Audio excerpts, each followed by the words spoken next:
climática e como que isso afeta diferentes grupos sociais. Eu sou o Júlio, da Faculdade de Oxford. E eu sou o Tchan, da Universidade da USP. Uma casa em uma região periférica comparada a um condomínio fechado. Qual que seria a diferença entre a mitigação e a adaptação das mudanças climáticas? E visam reduzir ou estabilizar a emissão de gases de efeito estufa. A década de 2020 como a década dos vacilos, em que muito se falava e pouco se fazia. O que a gente pode fazer, o que pode ser feito para gerações futuras?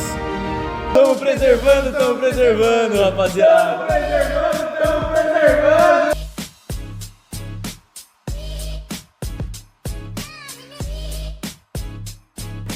Opa, tudo bem? Eu sou o Murilo. Eu sou o Arthur. E nós estamos para mais um episódio do Jack Goldcast. E hoje aqui estamos com os ambientalistas Tchan e Julius. Muito bom ter os senhores aqui conosco no nosso podcast. Sejam muito bem-vindos. Obrigado. Bom, eu sou o Júlio, da Faculdade de Oxford. E eu sou o Tchan, da Universidade da USP. Nós somos ambientalistas e é um prazer estar aqui no podcast com vocês para compartilhar um pouquinho dos nossos conhecimentos. E primeiramente, para a gente contextualizar esse tema sobre o episódio de hoje, eu queria perguntar para vocês o que é justiça climática e como que isso afeta diferentes grupos sociais. Bom, então, sobre injustiça climática, indo nesse assunto. A justiça climática é justamente o contrário de um fenômeno antropológico que é a injustiça climática. E o que é isso? É a questão de pessoas diferentes em diferentes áreas, de acordo com diferentes condições socioeconômicas, sendo afetadas de formas diferentes pelas alterações agora que a gente está vendo em clima e no geral na nossa atmosfera. Ou seja, as mudanças climáticas afetam uma pessoa rica de maneira diferente do que uma pessoa pobre. Não por questão do local só onde elas vivem, mas por conta de toda a infraestrutura delas, de onde elas vivem e de como lidar com essa alteração. Por exemplo, uma casa em uma região periférica comparada a um condomínio fechado quando dá uma chuva muito forte. A gente vê ali deslizamento, a gente vê derrubada, a gente vê que casas com materiais mais frágeis, em regiões periféricas, por exemplo, são levados e destruídos, enquanto esses condomínios têm ali na própria construção deles uma forma de resistir a esse tipo de alteração brusca na temperatura ou ali no clima. E, bom, basicamente é isso. E as pessoas mais afetadas por isso, portanto, são as pessoas com condições socioeconômicas piores, por terem pior acesso à infraestrutura e moradia. Bom, visto que hoje a sociedade apresenta muita desigualdade social, eu acho bem válido o que você disse e atribuindo a uma maior contextualização desse tema, eu queria saber qual que seria a diferença entre a mitigação e a adaptação das mudanças climáticas ocorridas no mundo atual. Então, a distinção entre mitigação e adaptação é muito importante para a política climática. Seguinte, a mitigação refere-se às ações que visam reduzir ou estabilizar a emissão de gases de efeito estufa, atacando assim a causa fundamental das mudanças climáticas. Exemplos incluem a transição para matrizes energéticas renováveis e o aumento da eficiência energética. A adaptação, por sua vez, consiste em ajustar sistemas socioecológicos para reduzir sua vulnerabilidade aos impactos climáticos já em curso. Envolve, por exemplo, uma construção de infraestrutura resiliente e o desenvolvimento de culturas tolerantes à seca. Então, eu queria perguntar para vocês também como que a gente pode relacionar a crise climática ao racismo estrutural, à injustiça de gênero e de classes vigentes no Brasil. Bom, como já dito antes, a crise climática afeta pessoas diferentes de formas diferentes. Nesse contexto, a gente pode citar o racismo estrutural e histórico do Brasil, que é um país conhecido por uma marginalização da população preta, por causa de toda uma questão histórica do tanto de tempo que levou até a gente abolir a escravatura aqui no Brasil, e nesses efeitos até hoje. Além disso, a gente pode relacionar isso com a misoginia e o machismo estruturais vigentes no nosso país também. muito conhecido sempre por ter tido uma estrutura de sociedade muito patriarcalista e que excluía muito as mulheres de papel de protagonismo. E aí, nesse contexto, a gente pode citar as moradoras das periferias pretas e de classe baixa, socioeconomicamente falando. Bom, a gente pode aqui pegar dados que apontam que 67% dos homicídios, da violência contra a mulher, são contra mulheres pretas. Então a gente só vai juntando uma coisa, um dado com o outro, e a gente vai percebendo o quanto essas coisas históricas afetam até os dias de hoje. Nesse contexto, a gente relaciona com o que a gente já falou antes, de como justamente essas pessoas vão sofrer mais com os efeitos das mudanças climáticas. E como são percebidos os impactos dessa realidade no Brasil atual, já que se tornou algo tão relevante em nossas vidas? Então, dá para se perceber quando se fala do racismo ambiental, que, como dito pelo Julius antes, afeta tanto pessoas pretas de periferia, também como os indígenas, que são áreas mais necessitadas, que não sofrem, ou que sofrem muito mais do que pessoas que moram perto de grandes cidades, como, por exemplo, São Paulo, que é uma grande cidade, que se você for ver pelas cidades ao redor, sempre tem uma boa estrutura, não falta muitas coisas. Indo por outro viés, o que a gente pode fazer, o que pode ser feito para gerações futuras?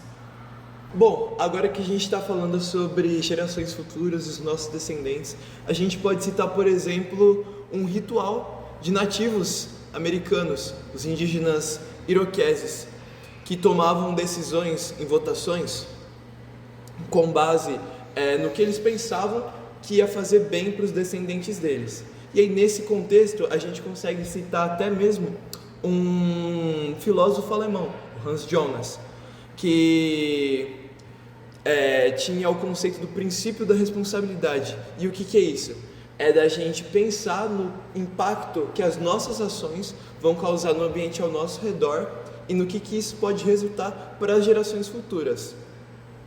E nesse contexto, a gente tem a obrigação de não preservar completamente, mas de pelo menos conservar algo para as nossas próximas gerações. O ideal seria que a gente conseguisse preservar tudo, mas a gente sabe o mundo que a gente vive e a gente sabe que isso não é possível.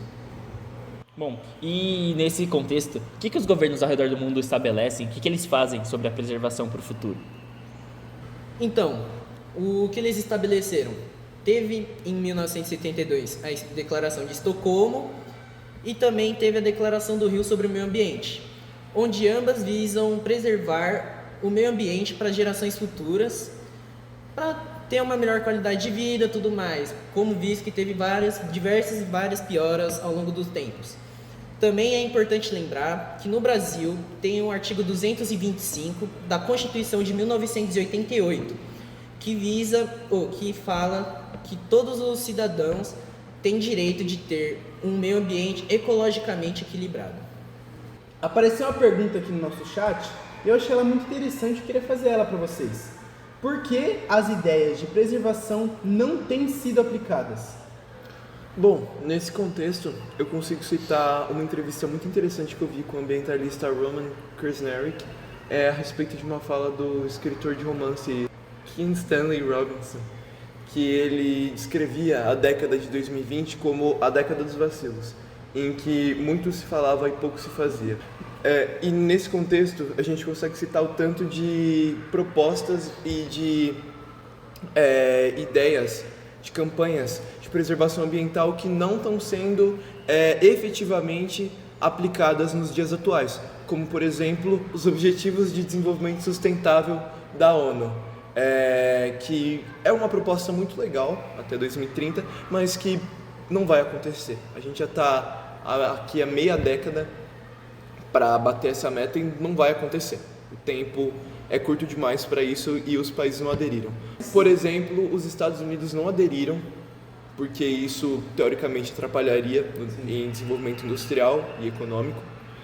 E nesse contexto, a gente pode citar aqui no Brasil como a expansão das fronteiras agrícolas ali na região do Cerrado e na Amazônia vão completamente contra qualquer indicação de ambientalistas qualquer proposta de preservação ambiental, ao passo em que cada vez mais área verde é destruída para resultar na formação de pastagem e campo para tanto a atividade agrícola quanto a pecuária. Então, a gente está aqui em uma situação em que a nossa economia depende de todo um setor que destrói cada vez mais o meio ambiente, e a gente está sujeito a um poder público, uma Câmara de Deputados, em que cada vez mais você vê uma bancada do agro, ou seja, uma bancada que está ali cada vez mais para aprovar leis e legislações no geral que blindem e que deixem cada vez mais fraca a nossa legislação ambiental. Entendi. Bom, e como que a falha na preservação resulta no ambiente em que vivemos? Então, a falha da preservação resulta no aumento de desastres naturais ao redor do mundo, como também, principalmente, as mudanças climáticas. Isso, no Brasil, pode ser registrado como em 2024, no Rio Grande do Sul, onde teve várias chuvas e alagamentos. Também pode-se falar fora do mundo, no contexto geral, o derretimento das calotas polares, que isso já é um problema muito duradouro, que quando elas derretem, tem o aumento do nível do mar, que já foi registrado que várias cidades litorâneas já sumiram do mapa por conta do aumento dos níveis do mar. E eu queria saber também qual que é o papel do Brasil sediando a COP30, um evento tão importante para as mudanças climáticas. Bom, nessa questão é muito legal do Brasil estar sediando a COP30, porque nesse caso ele assume um papel de responsabilidade e de protagonismo na luta pela preservação ambiental. Além disso, a COP30 marca mais uma grande oportunidade da gente, como sociedade, reparar historicamente tanta coisa errada, tantas áreas, tantos lugares, tantas pessoas, tantas regiões marginalizadas por tanto tempo durante a nossa formação como sociedade. Agora a gente dando igualdade e responsabilidade no poder público. E como nós, cidadãos, podemos ajudar na melhora desse mundo para um mundo mais ecológico? Então, nós como cidadãos podemos ajudar na parceria com poderes públicos, como o governo brasileiro, também em aliança com nossos representantes, também pequenas ações que ajudem a mitigar e adaptar o ambiente, como por exemplo, jogar lixo no lixo, fazer reciclagem. Também temos que ceder espaço aos povos tradicionais e às mulheres, principalmente negras e as periféricas. E para finalizar, Estamos preservando, rapaziada! Estamos preservando! Muito obrigado por ter vocês aqui conosco, Obrigado, foi uma obrigado. honra. Obrigado, Júlio. É isso, tamo junto, rapaziada. Valeu galera!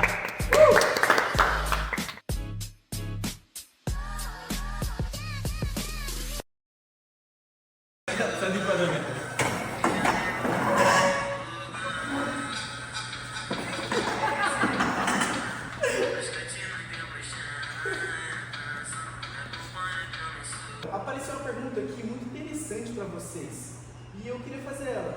Por que as ideias de preservação não têm sido aplicadas?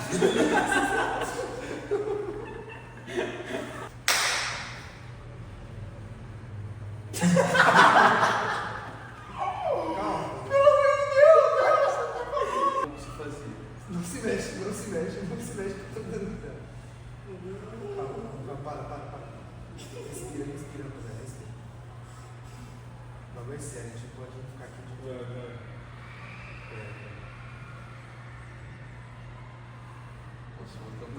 Não pode.